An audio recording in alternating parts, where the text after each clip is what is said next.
We're continuing our one-on-one sit-downs with some of the Ayn Rand Institute's top intellects, and joining me today is... We're partnering up with the Ayn Rand Institute this week, and joining me in studio are two of their top intellectuals, Tara Smith and Ankar Gate. Welcome to the Rubin Report. We're continuing our partnership with the Ayn Rand Institute, and joining me in studio this week are two of their leading objectivist thinkers.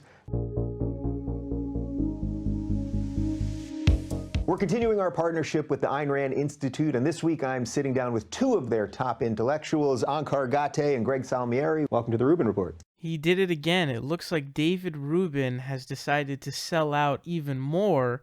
He's come out with a series that is in partnership with the Ayn Rand Institute, and what he literally does is he's partnered with the Ayn Rand Institute for these specific episodes, which means he gets a big ass pocket of cash for every episode, which we don't know how much he's getting from the Ayn Rand Institute, for these episodes that he's doing. But and then in exchange for that cash, he brings on these goons that are inside the Ayn Rand Institute. And some of these videos are, I believe one of them is titled talking about is selfishness a virtue or something like that. So what they're doing is they're obviously defending Ayn Rand and trying to defend and promote objectivism, which is hilarious. We don't know how much he's actually making from this. But if you go over to sourcewatch.org and just look up the Ayn Rand Institute, look at this. It says ties to the Koch brothers. It says grants received from the Charles G. Koch Charitable Foundation, $4,800 in 2015, $42,000 in 2014, and then it has a bunch of others. Tens of thousands from the Cloud R. Lamb Foundation, which is also associated with the Koch brothers. And then it also says ARI has also received funding from Donors Capital Fund. Donors Capital Fund as well as Donors Trust have been described as, quote, two funds that have been closely tied to the Kochs, but which obscure the percentage of their grants coming from Koch money. And then it has a shit ton of money in there too, a notable $325K in 2012. And then we get the big bombshell that's dropped on us. What is it? The Ayn Rand Institute is a partner organization of the Charles Koch Institute. So he's not even trying to hide it at this point.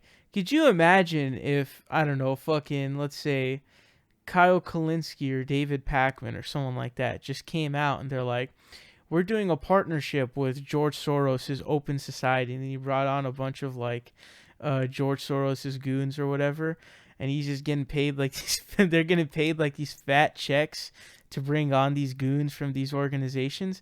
That's so scummy, dude. What the fuck is wrong with you?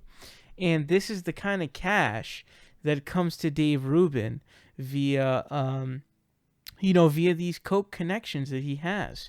And so he's now done another partnership with the Ayn Rand Institute, just like he did the partnership with Learn Liberty, which is an offshoot of a Institute for Humane, forgot what it's called actually, Institute for Humane Society, I think it is, IHS. It's a literal offshoot, and so he's just raking in cash through these different God knows how much money this motherfucker made from this shit, okay? I really have a hard time believing that these guys are stingy with their money in terms of pushing they've got a ton of it. The Ayn Rand Institute's got a ton of money. So does, the libertarian offshoots. So does the Charles Koch Institute. The Koch brothers have a lot of money to expend, and they're all for, pushing their message, because what else do they have to do at this point? So Dave Rubin yet again selling out and raking a lot of money in the process.